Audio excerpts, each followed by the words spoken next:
try to catch up with the computer. Yeah, All right. figure roll. We're rolling. All right, let's bring Improvement Services Committee to order. Let it be recorded. Burnett, Johnson, Nicholson are present. Worry is absent, excused. Approval of the agenda. So moved. Motion by Johnson, second by Burnett. Under discussion, here none, all in favor. Aye. Aye. Nays, motion carried. Approval of the minutes. Motion by Approved. Burnett to Second. approve, second by Johnson, under discussion. Here none, all in favor. Aye. Nays, motion carried. Okay, regular business. Or did we, no, approval of the minutes. We just did that. Did we? Okay. Yep, you're good. Okay, regular business. Consideration with possible action on request by Alderman Worry on future repairs, upgrades to Shawano Ave, thanks Steve, from Ashland to Oneida. Ooh. This is and I'll give just a backstory, and then you guys can decide if you want to discuss it and take action, or if you want to hold it until next meeting. Ashland Avenue, or Dousman, Shawano Avenue between Ashland Avenue and Oneida was resurfaced as a Wisconsin Department of Transportation project in 2005.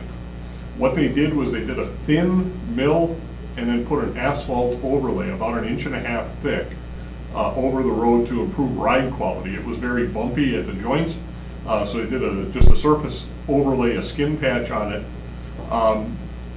That particular portion of Shawano Avenue at that point is State Trunk Highway 29. It's a connecting highway coming through the city of Green Bay, which is why DOT funded it. Over the past 4 years or so, the asphalt is starting to delaminate from the underlying concrete to the point where we have sections the size of dinner plates that are peeling off, and it's creating potholes, especially in the winter. 2 years ago, when it first started getting bad, where we needed to do something about it, I did have a conversation with the Department of Transportation, because that is their connecting highway. They do not have this programmed within the foreseeable future. So we have been doing maintenance work out there to try to patch in some of these holes and make it a little bit more rideable. But it's only gonna last so long. Unfortunately, just so that you folks know, keep this in the back of your mind as you're deliberating things. In 2008, a similar project was completed on Main Street between the Fox River and Baird Street. So that entire length on Main Street, that's right to have the same thing happen again. DOT, when I had the conversations with them 2 years ago, said this type of project would never be approved in today's climate. They found out it simply didn't work, but they don't have anything programmed to fix it. We're looking at a substantial investment, because this is not something that we can simply rip off the old asphalt and put a new asphalt overlay. We know it will fail again. The only way to correctly do this would be a full reconstruct of Shawano Avenue. Okay, have you talked to Alderman Worry at all, Steve, on this? No, I have not. So we don't know what he's looking for. I'm pretty sure what he's looking for is something to make it better so we don't have a bunch of potholes. Okay, Did you already do that, though? We're patching it as best we can, but Yeah. what really needs to be done is it needs to be fully reconstructed. And that's gonna carry a substantial price tag. To do that, there are other streets that haven't had, it's only been 14 years since this had a maintenance project on it, and we've got streets that have been out there for 40 years that haven't even had a maintenance project yet. For this one to get 2 kicks at the cat before another street gets its first one, there needs to be some discussion about that. So again, I just wanted to give you guys some backstory so that when we have a discussion with some possible action on it, you've got it. But understanding Alderman Weary's not here, if you feel more comfortable waiting because it's his item, or if you want to discuss and have action tonight, I'm fine either way. I would. Motion to hold. Motion by Burnett to hold till our next Second. meeting, second by Johnson, under discussion. Hearing none, all in favor. Aye. Nays, motion carried. 2, consideration, here's another one by Worry. Consideration of possible action on request by Alderman Worry that the city take ownership and/or maintenance of the drainage pond serving Hannah Street. Director Grenier? When the Hannah Heights subdivision went in, this one I have had email correspondence quite a bit Chris? with Alderman Weary now. Mm-hmm. When the Hannah Heights subdivision was first built, stormwater management for the subdivision was required and the developer was notified that. The developer elected to use a lower cost, cheaper to implement but not as reliable of a stormwater management device, and that is a dry pond with an infiltration basin. We had recommended that they use a traditional wet pond. They did not want to encumber that much property within the subdivision, so they decided to do a series of drainage swales through the backyards, connecting to a pond that fills and then dewaters, a dry pond. It doesn't contain water at all times, and then this infiltration basin. So there were drainage easements and stormwater easements recorded on several properties. Another requirement of the subdivision was that a homeowners association be formed, dues be paid into that, and the dues for that HOA would go towards funding the stormwater management, maintenance, and operation over time. Lots were sold.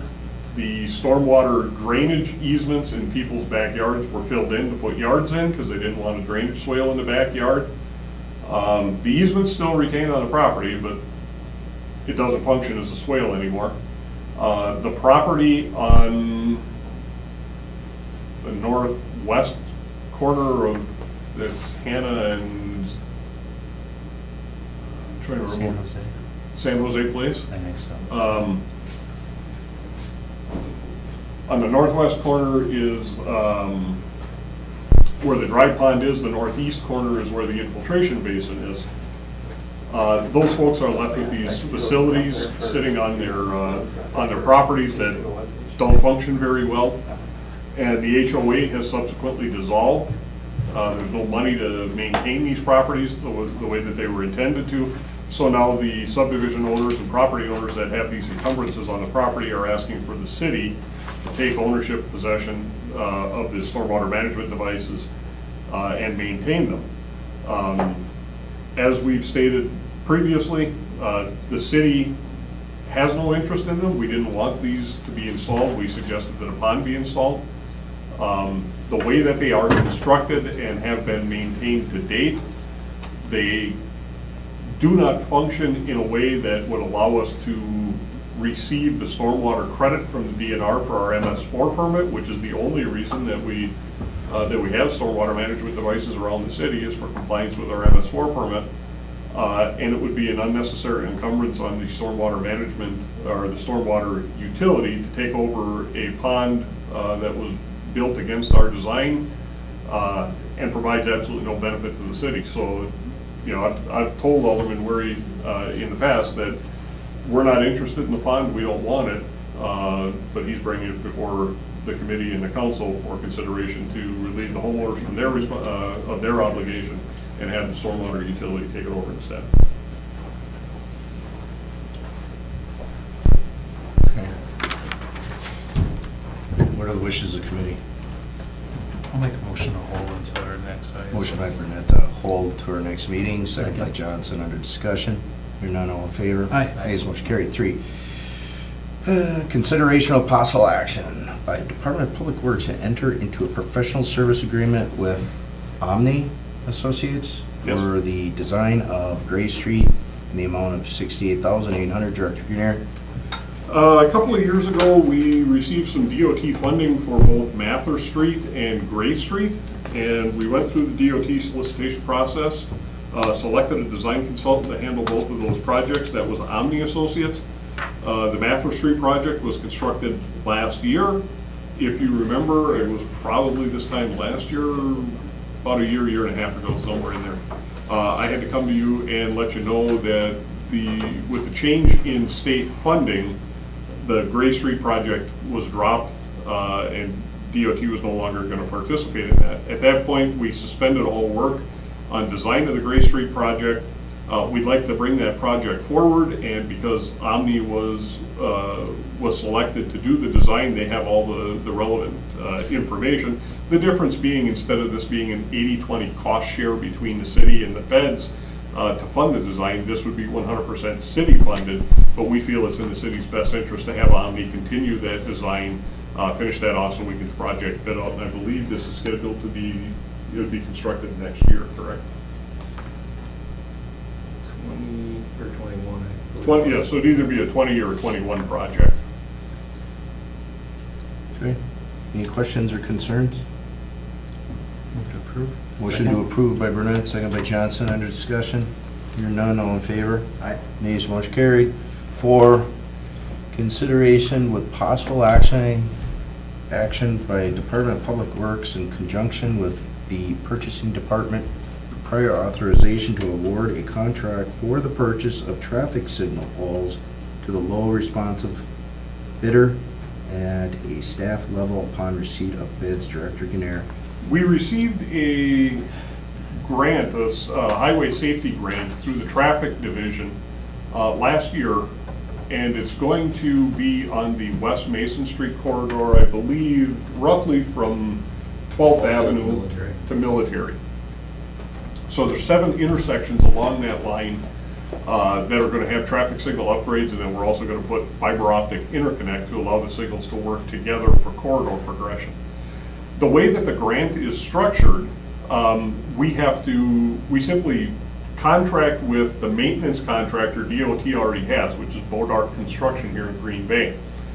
They have state-assigned unit prices for a lot of the work. We simply hire Bodart to do the work that was in the plan that was approved. We fund the project up front. It's a 90-10 cost share. The DOT refunds 90% of that cost, typically within 3 weeks of us submitting the invoice back to them. So it's a quick turnaround on this. What we are doing is we are going to order the poles that the traffic signals sit on, because standardization of what we have, our poles fit on our bases, our electricians are familiar with them, so on and so forth. And probably twice, maybe 3 times a year, we come through with report of the purchasing agent for traffic signal poles. So it's the same process that Rick Jensen and his staff do on a regular basis. Traffic signal poles typically have about a 16-week lead time between ordering them and when we need them. If you're familiar with that corridor on West Mason, we're going past Franklin Middle School and Notre Dame Academy. We want to get the work done before school gets back in session in the summer, taking a look at the calendar when we need to order the poles and what the schedule would be for construction. We're already crammed in pretty tight. So taking a look at going through the normal process where we would have Rick put the request for quotes on the street, get those bids back, then come to committee, get approval from the committee to go to the low responsive bidder, then bring that through council.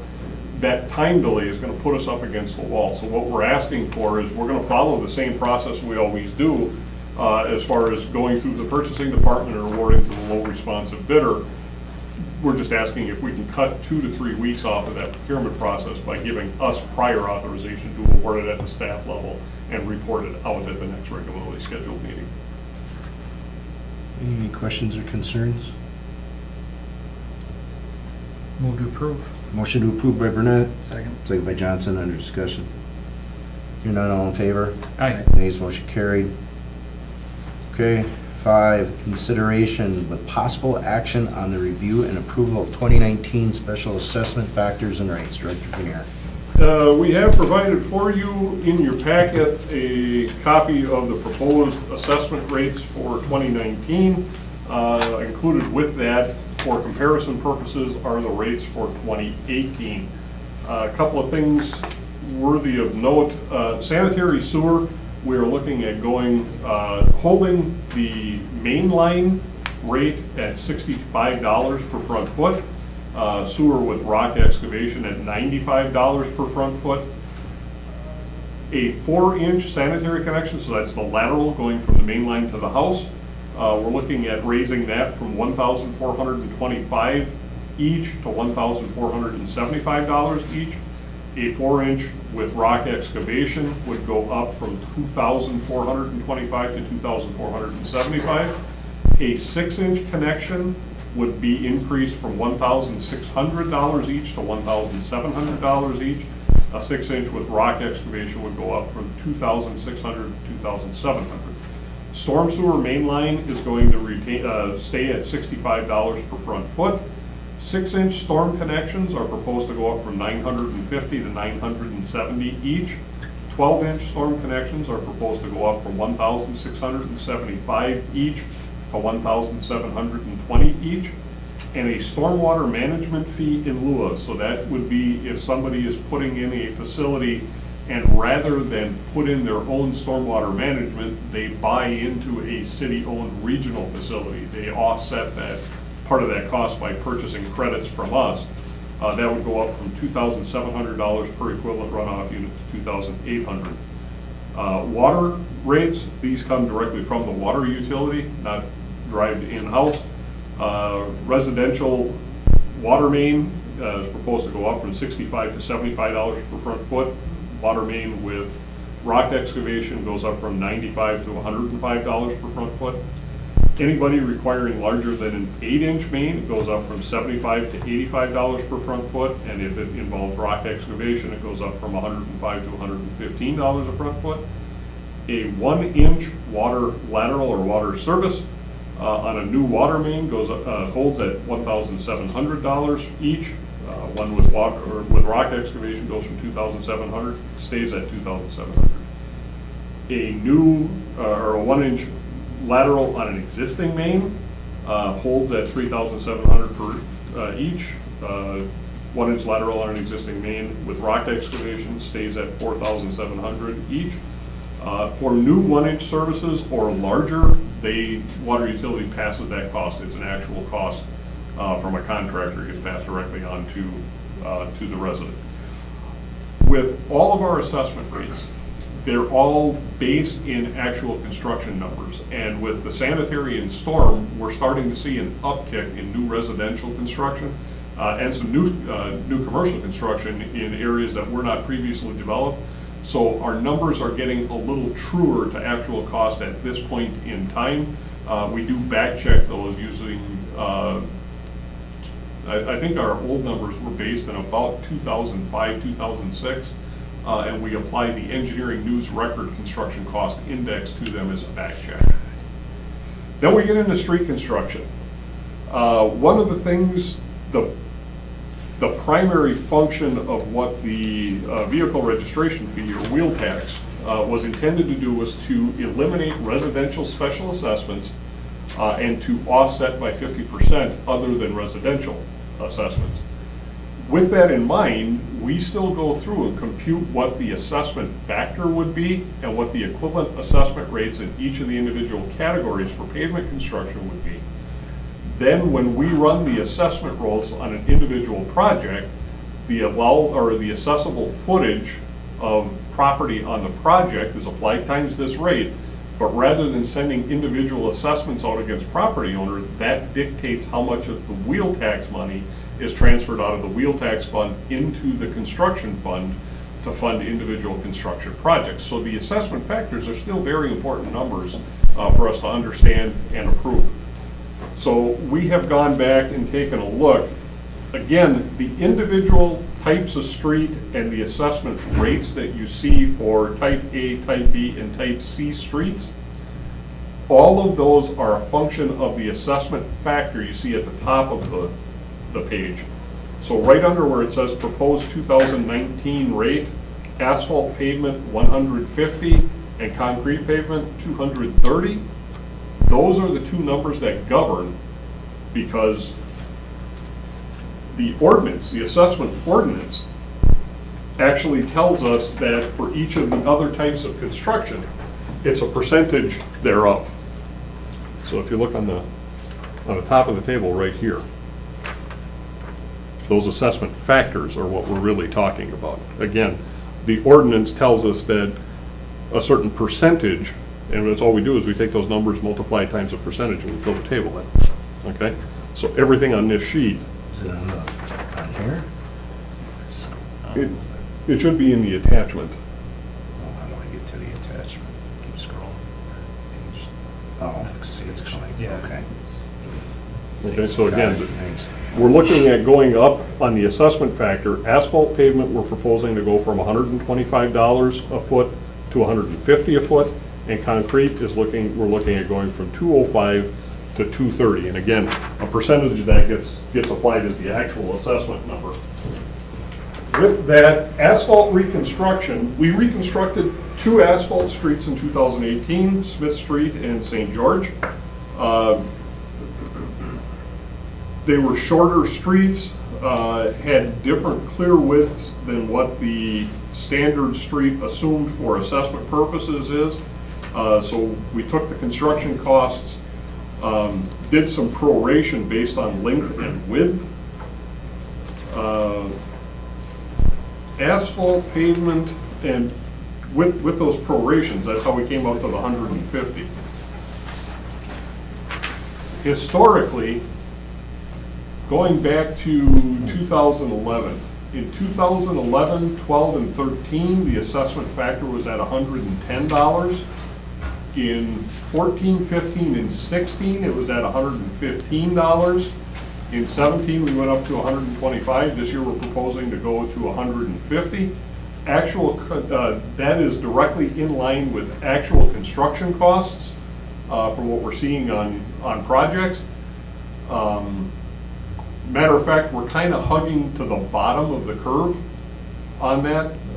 We haven't chosen, I think we were looking closer to 170 as an actual cost, but we felt it was necessary to kind of moderate that. We didn't want to make such a big jump in 1 year. Again, this is primarily going to be assessed back to the wheel tax money, so it's not going to have as direct an impact on property owners as it would have in another year, but doesn't matter who's paying for it, it's still coming from somewhere. We want to help moderate that a little bit. Concrete construction, we had 1 new street, Erie Road, out in the I-43 Industrial Park. That was about an 805 foot section. As we talked about on the asphalt streets, going back to 2011 through 2015, the assessment factor was held steady at $200 a front foot. In 16 and 17, that had gone up to $205 per front foot. We are proposing to go up to $230 a front foot this year.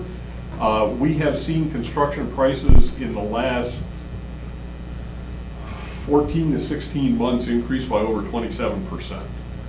So just taking that same logic, if you take 27%, you're at $200. We should actually be up around $250, but we feel confident at $230 for a concrete street to be our assessment factor for this year. Going on to the last page of the table, we were going to look at asphalt resurfacing. Just as a reminder, the asphalt resurfacing, the intent there is that we should be recovering through assessments about 60% of the cost of the asphalt materials only. 40% on the construction project, and 60% was assessed back out. So we take a look at what asphalt prices from last year were, and last year was a very expensive year. Asphalt prices went very high last year. Going back to 2011, our assessment factor in 2011 was $27. We held that in 11 and 12. We went up to $28.40 in 2013, and we have held that rate ever since. So even with the escalation in asphalt prices, we were able to keep our assessment factor for asphalt resurfacing down where it was affordable. Again, as asphalt prices have increased and we're seeing a measurable uptick again this year, staff is recommending taking the asphalt assessment factor up to $32 a front foot. So that's the large scale view on assessments and assessment factors. So if you have individual questions, we'd be happy to answer those. Any questions? Alderman Johnson? Stephen, I'm looking at the street construction. Correct me if I'm wrong, but these are the rates. These would be the only rates within this full proposal that would apply to the special assessments and then subsequently the wheel tax? These would be the only ones that would apply to the wheel tax. Right. Any new subdivision where sewer had not been installed before, the sanitary sewer, storm, and water main rates would apply there as well. Because those still get assessed to the homeowner? Correct. Okay. And so when was the last time that we adjusted these rates? Do we do this annually? We bring through the assessment rates on an annual basis, but as I was recapping with the pavement, there have been some upticks since 2011, but by and large, we've held pretty steady. Okay, and I'll just maybe just share this as a comment and let you respond. You know, the one thing that I'm looking at is if it's been that long since we've adjusted this, you know, when we looked at the wheel tax, I think we were estimating roughly 750,000 was special assessments that we were going to Correct. now forgo. I'm just curious, right, like how much now with this new increase how much is that going to impact the balance of that wheel tax fund that would thus limit the number of new projects we could do with it? Does that make sense? It makes sense. When we drafted the wheel tax memo, we looked at 6 or 7 years worth of construction and gave a number. That number could be as low as $350,000 in one year and $900,000 in another. I just kind of found a happy medium and put the 700 in there, assuming that was a quote-unquote normal year. Now, factors as various as if there was a city park on the street, that wound up not being collected. It was an assessable property, but we were essentially assessing ourselves. Okay, so you don't send a check and you don't receive the money. It's a city cost. So that would change how much money we were getting in assessment. So, for instance, on Eastman Avenue, there's a pretty substantial frontage of a park up there on Eastman, just east of Baird Street. We can't recover that money. If we were to do a project, when we did Military Avenue, there was a part of Murphy Park that was fronting on Military Avenue that not accessible, okay? So those kind of things lowered how much money we were actually receiving in assessments in those particular years. Okay, and so do you anticipate some of these numbers that you had indicated that you didn't want to see too big of a jump in one year? Do you anticipate coming back in a year from now? That will To depend- reevaluate well, those we numbers? will come back every year. Every year, we're gonna keep coming back with assessment rates on where we feel things are at the end of the year. Because other than residential properties, commercial, industrial properties, they're still being assessed, albeit at a half rate. So if we were to approve this tonight and we reconstruct a type C street that has a other than residential property on it, and it's asphalt, that would be $97.50 is the assessment factor for that street. We would cut that in half. Half of that would be funded out of the wheel tax money, and half is still going to go as a special assessment against the property. So again, we want to make sure that we are not bumping these rates up just for the sake of grabbing wheel tax money and putting it to use. We want to be cognizant of. And that's what I want to be sure of, right? Yeah, So- no, the intent was definitely not to raid the wheel tax money to the extent that we can. Okay. We approach this no differently than if assessments were still going to be levied against individual property owners. Okay, one Same final logic. question. You'd mentioned that you would plan to come back next year to look at these assessments, but Yep. looking backwards, the last time we looked at them was 2011. Is No, there- no, no, no. These come through every year. They're voted on every year. Okay, so what was the 2011 that you The referred to? 2011, I just brought us back in time to 2011 to show what the rate was at that time and how little the rates have actually increased since then. Okay, understood. Thank you. Any other questions or concerns? If not, entertain a motion. To approve? Motion to approve by Second. Burnett, second by Johnson. Under discussion.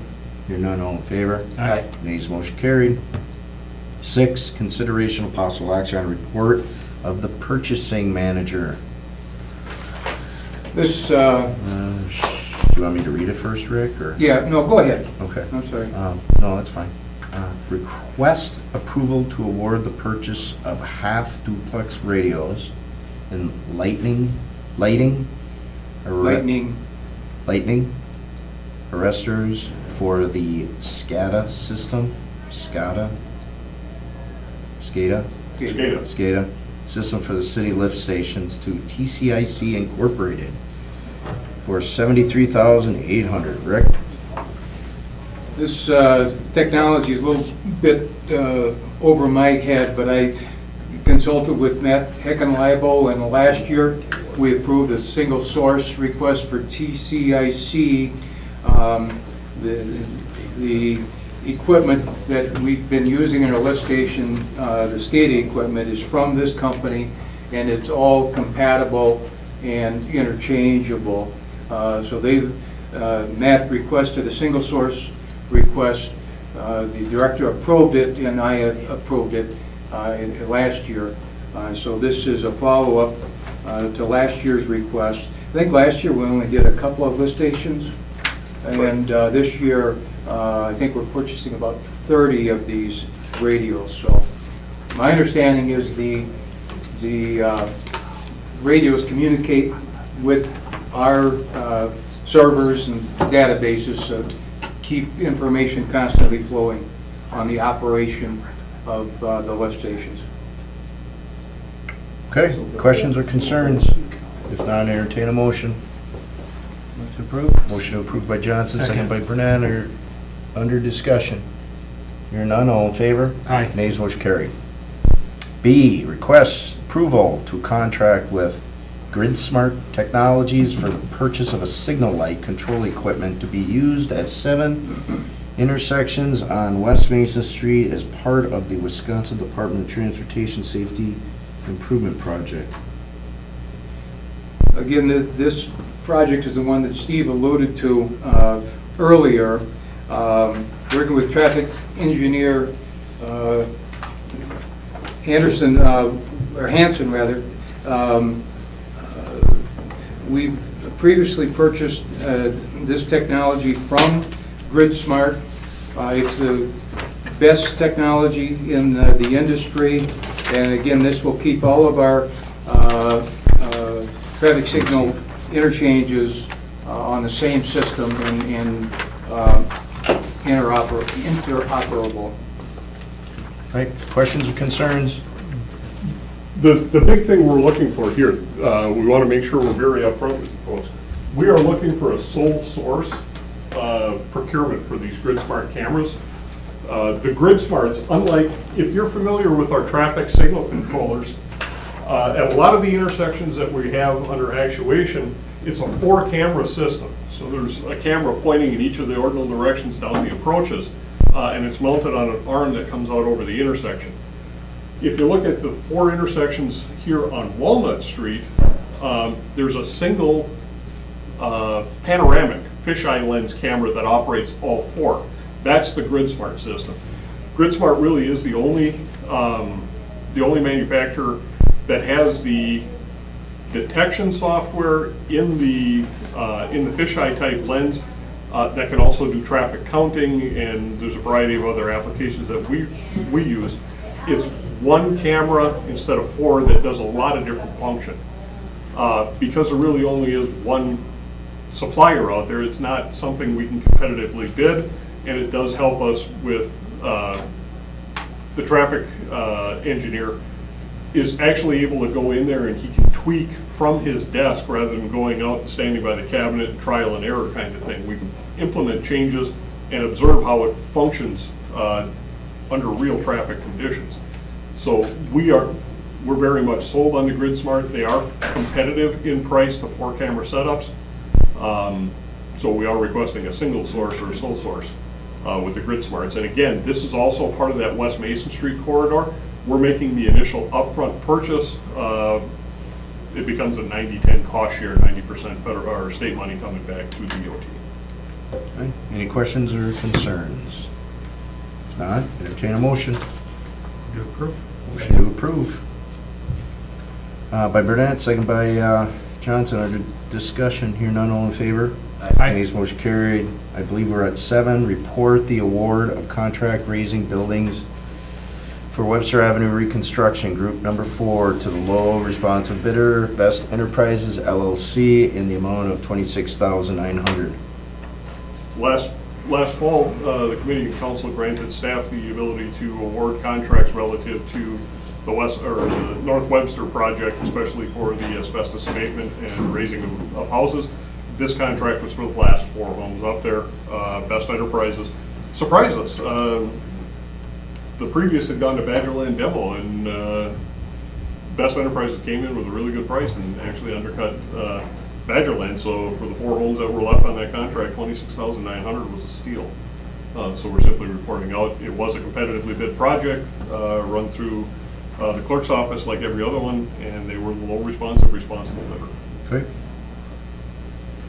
So it's just a report? That could Receive be and place on received and placed on file? file if you wish. Aye. So moved. Burnett, second by Johnson, under discussion. Hearing none, all in favor? Aye. Nays, motion carried. 8, consideration of possible action on the review and award of the following contracts. A, elevator modernization Stream Bay City Hall rebid. You want to take them all together? No, I think because we're gonna want separate actions on Okay. each one. Which one do you want to address? Elevator modernization came in, Parks Department oversees City Hall, and that's the 2 elevators here at City Hall. We don't have all the funding in place, so Dan's gonna be discussing that.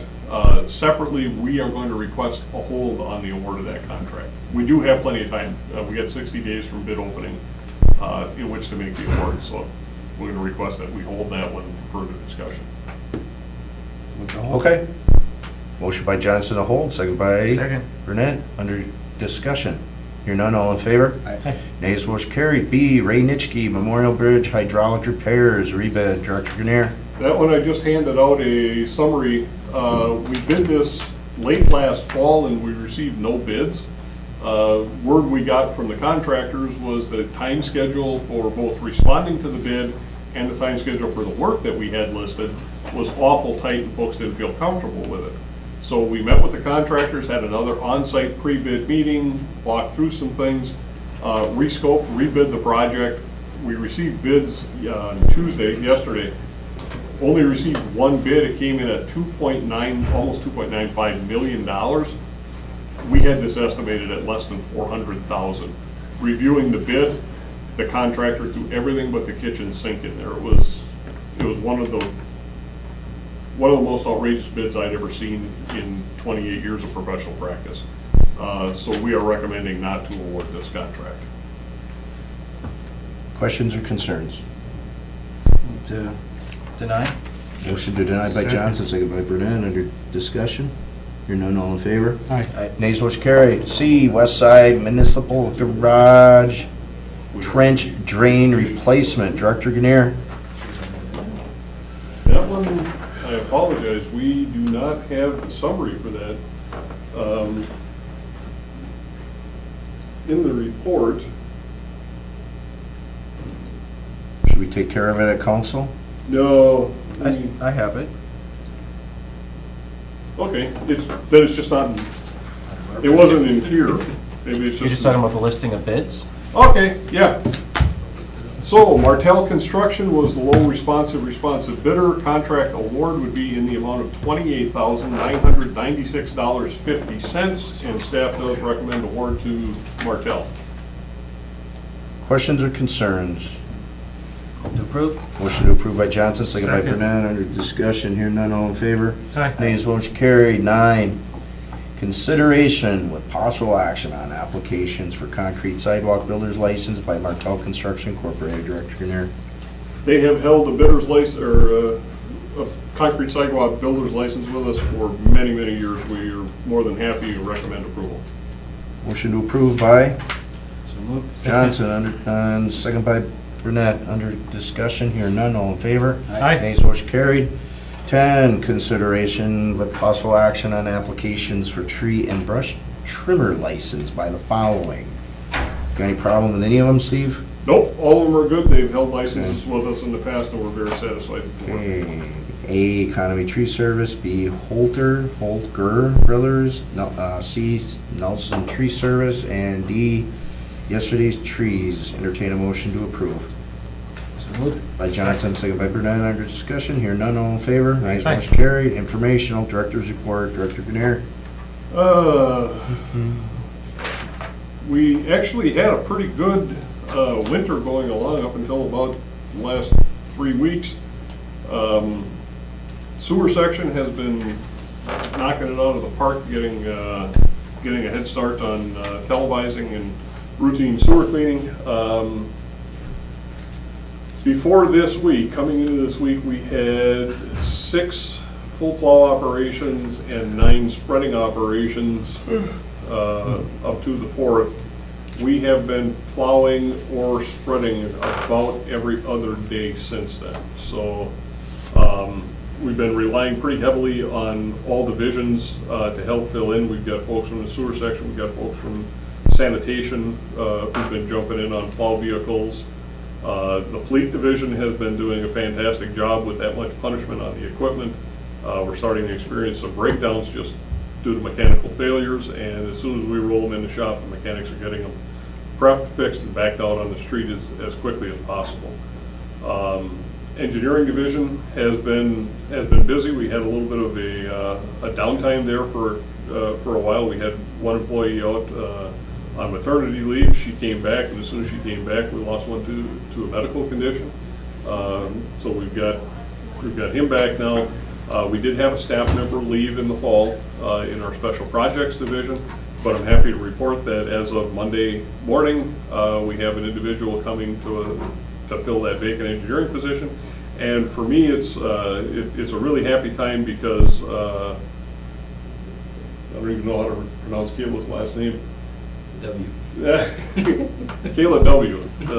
Wesolowski or Wesolowski or hopefully she'll correct me on Monday when she starts. But Kayla served as an intern with us for 5 years while she was going to college, and back then she was Kayla Scully, so it was a very easy name to remember. But that's the first one of my interns that's coming back and taking a full-time job with us. So we're very excited to have her come back and join us. Tonight, as this meeting is going on, we do have public information meetings going on 3rd floor for the first couple of construction projects. Again, as we talked about during the discussion on assessment factors, we still do have some properties that will be assessed, even though we've got the wheel tax. So we will have a couple of assessment hearings, and the assessment hearings will probably start with our next meeting in 2 weeks. And in 2 weeks, we do hope to also bring forward, I know Dan and I talked, he's ready with his capital improvement program. We are not. We're planning on bringing our CIP to you at the next regularly scheduled meeting. Okay. Questions or concerns? Move to receive and place on file. Motion to receive and place on file, Second. second by Burnett. Under discussion, here none, all in favor? Aye. Nays, motion carried. Motion to adjourn. So moved. Second. By Johnson, second by Burnett. Under discussion, here none, all in favor? Aye. Nays, Aye. motion carried. We're done.